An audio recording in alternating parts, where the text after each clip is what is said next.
Hello किसान भाइयों, एक बार फिर से आप सभी का किसान बंधु जैविक खेती यूट्यूब चैनल पर बहुत बहुत स्वागत है। जैसा कि आप सभी को पता है, हमारे द्वारा किसान जागरूकता कार्यक्रम का संचालन किया जा रहा है, जिसमें हम कुछ ऐसे क्रिएटिव किसानों से बात कर रहे हैं जिनके द्वारा कृषि से संबंधित जो कार्य किए जा रहे हैं उनको आप सभी जनता जनार्दन से अवगत कराएंगे और ऐसे किसानों से मिलवाएंगे जिनके द्वारा क्रिएटिव काम किया जा रहा है।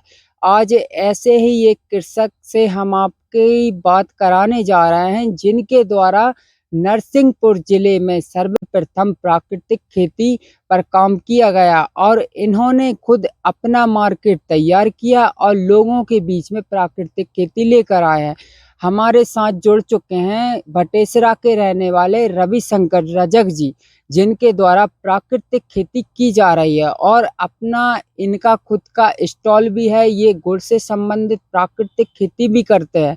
इनके पास में लगभग 12 एकड़ जमीन है, जो 12 ही एकड़ की पूरी जमीन पर प्राकृतिक खेती जो गोवंश आधारित खेती है वह कर रहे हैं। अब हम आपको इन्हीं से मिलवाते हैं और इन्हीं के मुखाग्र से इनकी जानकारी लेते हैं। तो भैया, आपका हमारे चैनल से बात करने के लिए बहुत बहुत धन्यवाद। और आप जैसे आज हम आपसे मिलने आए हैं जो कि प्राकृतिक खेती से संबंधित हम आपसे जानकारी लेंगे, तो थोड़ा आप अपने बारे में बताएं। जी नमस्कार सभी को। मैं रविशंकर रजक, ग्राम बटेसरा, विकास खंड चिचली, जिला नरसिंहपुर, जी मध्य प्रदेश से। और आपका भी सभी का स्वागत है और आपका भी धन्यवाद कि आप यहाँ इतने दूर से और जो है बनाने के लिए जो आए कि लोगों तक मतलब पहुंचे प्राकृतिक खेती का भी जो है आपको जानकारी लगी तो आप यहाँ तक आए, तो आपका भी बहुत बहुत जो है धन्यवाद। तो ये हमने हमारे गुरुजी श्री आर.एस. नारोलिया जी हैं, बगवार से पास के गांव से। वो कृषि में उपसंचालक रहे। वो जब सेवानिवृत्त होके आए तो 2003 से हम उनके संपर्क में आए। उसी समय से जो है हम प्राकृतिक खेती की तरफ, उनने हमको मतलब जैविक खेती करने के लिए प्रेरित किया और लगे थे। 2002 में भी मध्य प्रदेश शासन के कृषि विभाग की योजना आई थी, तो उस समय भी हमने रजिस्ट्रेशन कराया था 2.5 एकड़ का, मतलब जैविक खेती के लिए एक योजना आई थी। रथ आया था, गांव गांव घूमा था, पूरे प्रदेश में उनका अभियान चला था जैविक खेती का 2002 के लगभग में। तो उस समय रजिस्ट्रेशन कराया था, लेकिन फिर कृषि विभाग की तरफ से कोई बात नहीं आई, तो हम भी अपनी तरफ से रासायनिक करते रहे। लेकिन 2003 में फिर गुरुजी के संपर्क में आए, नारोलिया जी के। उनने धीरे धीरे हमको बताया तो हमको समझ में आई। कुछ वर्मी कंपोस्ट शुरू किया और खेतों में आग लगाना हमने कम किया, मतलब पत्ती वत्ती जो है नरवाई गन्ने इसकी गेहूं की जलाते थे वो भी कम किया, उसको जलाना। और धीरे धीरे हम समझ रहे थे आंशिक रूप से, और रासायनिक खाद कम भी कर रहे थे। मेरा आपसे अगला प्रश्न है कि आपको इस प्राकृतिक खेती संबंधित प्रेरणा कहाँ से मिली कि हमको प्राकृतिक खेती करना चाहिए? जी, प्रेरणा तो क्या है, सेवा भाव शुरू से था। मैं संघ का स्वयं सेवक हूँ, इसलिए जो है। और उसके बाद में देख रहे थे और मन अपना हो रहा था, क्योंकि कृषि विभाग की भी एक यात्रा निकली थी। वही मैं बता रहा था ना, कृषि विभाग की यात्रा, उससे ही तो प्रेरित हुए उस समय। फिर उसके बाद में ज्यादा करके अपने नारोलिया जी जो हैं बगवार के, हमारे श्री आर.एस. नारोलिया जी, तो उनने मतलब हमको प्रेरित किया। उसके बाद में सब मिलते गए। ताराचंद बेल जी आए तो उनने भी बेचारे काफी खेत पे आके कहते थे भाई जैविक खेती शुरू करो, जैविक खेती शुरू करो।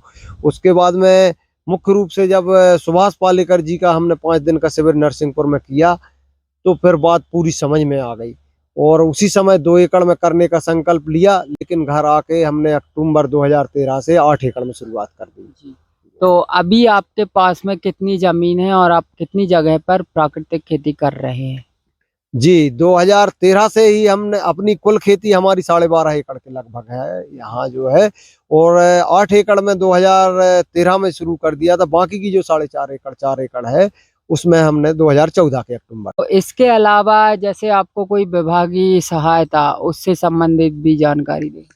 हाँ, सीधी ऐसी कोई मतलब कृषि में कोई सहयोग नहीं, बाकी मार्केटिंग में, प्रचार प्रसार में कृषि विभाग का पूरा सहयोग रहा है। मार्केटिंग में पूरा पूरा सहयोग है। जहाँ भी बाहर कहीं मेले स्टॉल लगती हैं कुछ है, तो सहयोग की जो भी आवश्यकता होती है वो करवाते हैं, मतलब पूरा सहयोग करते हैं। आपके दिमाग में कैसे आया कि प्राकृतिक खेती करें और लोगों के बीच में इसे लेकर आए? और उससे आपको एक अच्छा जो मार्केटिंग स्टार्टअप है वो मिल सकता है और लोगों के स्वास्थ्य को ठीक रखा जा सकता है। जी, वो बस वही आया ध्यान में कि जब 2013 में अपन ने वो पूर्ण रूप से जो सुभाष पालेकर जी की करी, तो उनके कुछ किसानों को महाराष्ट्र देखने गए, तो संपर्क में आया कि भाई इतना अच्छा बिना यूरिया डीएपी के खेती हो सकती है, तो ऐसा फेवर तो कर लिया, सुन लिया, लेकिन फिर देखने भी गए हम 8-10 जी। 5-7 लोग जो है नरसिंहपुर जिले के किसान जी। जो है देखने गए। तो कुछ लोगों ने उस समय उसमें शुरू करी, कुछ ने नहीं कर पाई, लेकिन हम उसी में अपना पूरा संकल्पित होके लग गए। संकल्पित तो चूँकि पालेकर जी के शिविर के बाद में ही हो गए थे वहीं जी, माने जी। जो है। तो जब से इसमें आए हमारे बुजुर्ग माताजी, पिताजी हैं, उनको भी बीमारियाँ काफ़ी कम हो गई जब से जी पूरा लगभग 80% तक हम अपना जैविक उत्पाद उपयोग करते हैं। जितना हमारे हो सकता है, हमारे साथियों का होता है, तो वही उपयोग करते हैं माने 80-85% तक जो है। जैसे कि आपने देखा कि रविशंकर रजक जी ने हमें बताया कि प्राकृतिक खेती करने से स्वास्थ्य संबंधी लाभ तो होते हैं। दूसरा देखें तो पर्यावरण की दृष्टि से, आर्थिक दृष्टि से, और जो आजकल आत्मनिर्भर भारत की बात हो रही, तो आत्मनिर्भर भारत जब ही होगा जब किसान आत्मनिर्भर होगा। और किसान आत्मनिर्भर, ये हम चैलेंज के साथ कह सकते हैं, यूरिया डीएपी में कभी आत्मनिर्भर नहीं हो सकता। सरकार की गली देखता ही रहेगा कब डीएपी आ जाए, कब यूरिया आ जाए, कब मिल जाए। अभी गवर्नमेंट की जो स्ट्रेटजी बनी हुई है, एक जिला एक उत्पाद, या फिर एफपीओ हो गया, जो फार्मर प्रोड्यूसर ऑर्गेनाइजेशन जो होते हैं, उससे आपका कहीं से कहीं तक संबंध? जी, हमारे यहाँ हमारे जो है गाँव में भी करेली ऑर्गेनिक फार्मर्स कंपनी करके नाम रखा है, तो पुष्पराज जी हैं, नरेश भैया हैं, इन लोगों ने बनाया है, तो उसके भी हम सदस्य हैं। कहीं न कहीं अगर आपसे लोग मिलने आते हैं और आपकी जो प्राकृतिक खेती करने का तरीका है, उसे देखने आते हैं लोग, तो कहीं न कहीं प्रेरित होकर तो जाते हैं। जी, इससे संबंधित भी कुछ जानकारी? जी, काफ़ी देखने में तो लगभग 3 देशों के भी लोग यहाँ आ चुके हैं, और लगभग 4 प्रांतों के जो जी। है देख के, और अपने ज़िले के भी काफ़ी लोग आते हैं।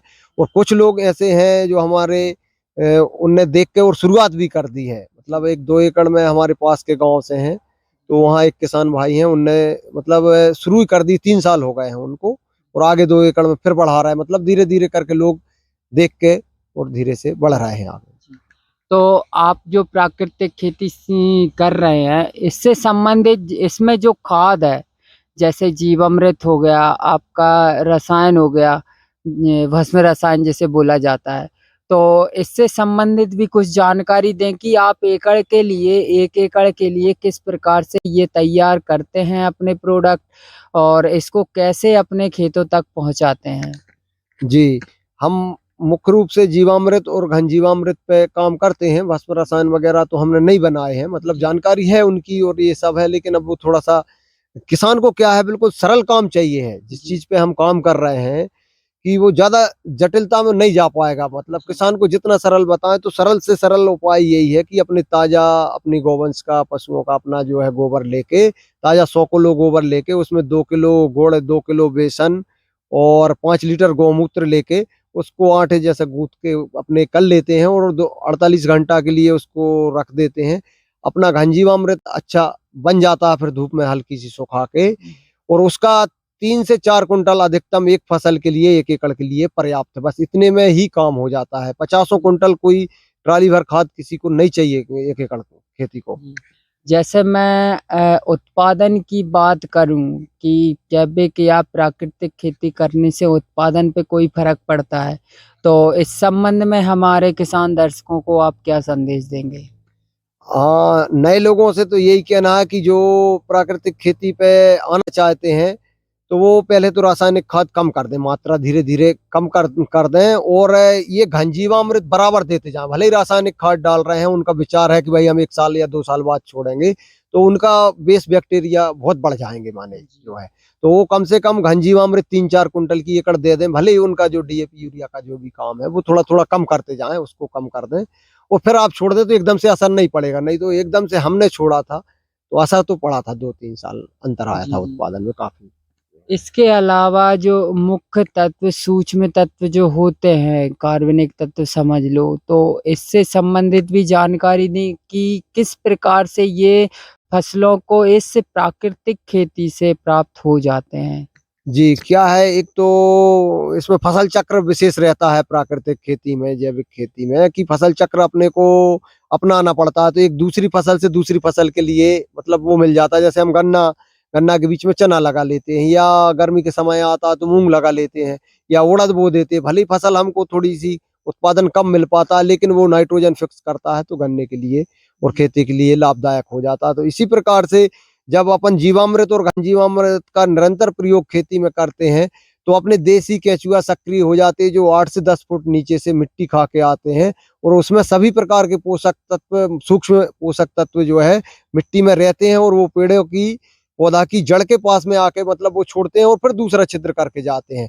तो एक तो वायु का संचार भी खेती में बन जाता है, और सूक्ष्म पोषक तत्वों की जो कमी होती है वो 8-10 फीट नीचे मिट्टी में सभी तत्व मौजूद हैं।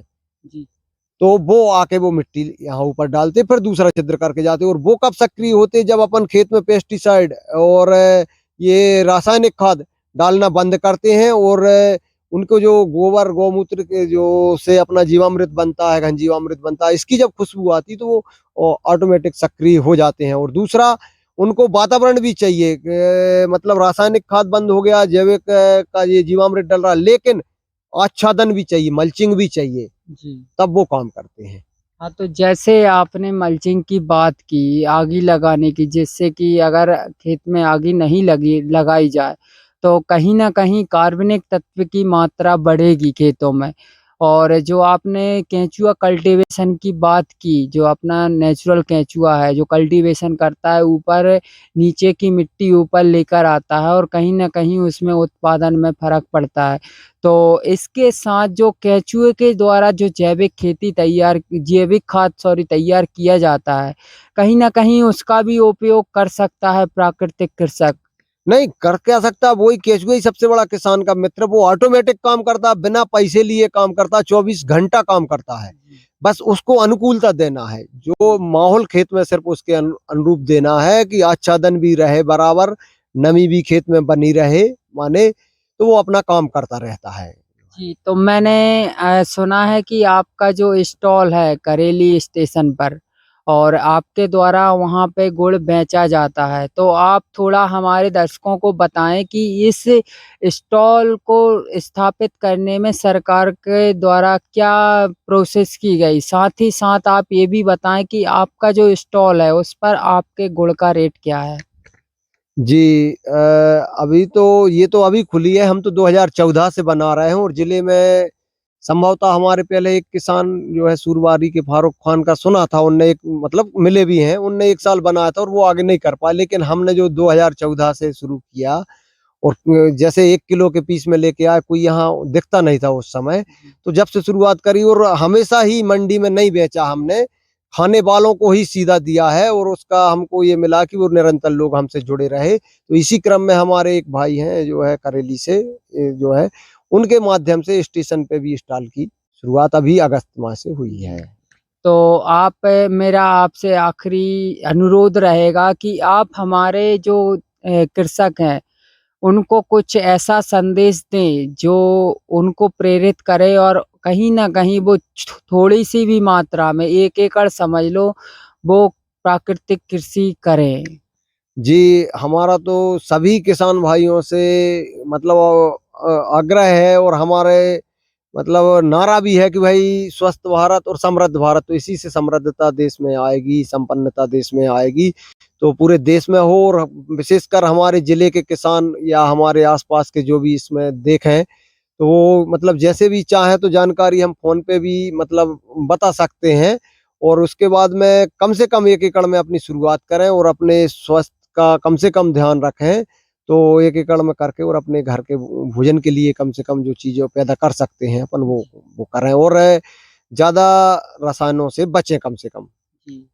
तो मेरा आपसे आखिरी अनुरोध है कि हमारे द्वारा जो किसान जागरूकता कार्यक्रम का संचालन किया जा रहा है, कहीं न कहीं ये किसानों को एकजुट करने की कोशिश है और जो जिन-जिन किसानों को जिस-जिस नवाचार में जो-जो भी ज्ञान है, वह एक-दूसरे किसानों को इस यूट्यूब चैनल के माध्यम से कहीं न कहीं प्राप्त हो रहा है। तो आप इस हमारे कार्यक्रम के संबंध में क्या कहेंगे? नहीं, आपका बहुत अच्छा है। देखा हमने आप 2 किसानों के और वीडियो देखे हमने आपके जी, द्वारा जो उनसे साक्षात्कार लिया और जी, बहुत अच्छा प्रयास है आपका। इससे माने लोगों तक जानकारी जाएगी। कई बार ऐसा होता है जैसे हमारी करेली में अब गुड़ की दुकान शुरू है। करेली प्रॉपर के 70% उपभोक्ता है मतलब लेने आ रहा है। माने उनको पता नहीं था अभी तक 5 किलोमीटर दूर हम बैठे हैं। जी, तो मतलब इससे काफ़ी मतलब लोगों तक जानकारी जी, पहुँचेगी। मेरा जी, कहने का मतलब ये है कि जिन लोगों तक नहीं भी पहुँच पाई तो पहुँचेगी आपके जी, आपके जी, माध्यम से और लोग जैविक खेती पे आएँ तो अपना प्रयास सफल है आपका, हमारा जी, सबका जी। माने जो है। तो आपका हमसे बात करने के लिए बहुत-बहुत धन्यवाद। जी, आपका भी बहुत-बहुत जो तो है आपने देखा किस प्रकार से रविशंकर रजक जी ने हमें प्राकृतिक खेती संबंधित जानकारी दी और जो भी किसान दर्शक इनसे बात करना चाहे वो हमारे वीडियो के कमेंट बॉक्स में कमेंट कर सकता है और हम इनका नंबर वहाँ उसको उपलब्ध करा देंगे। अगर आपको वीडियो अच्छा लगता है तो वीडियो को शेयर करें और वीडियो को लाइक करें। जय हिंद, जय भारत, जय किसान।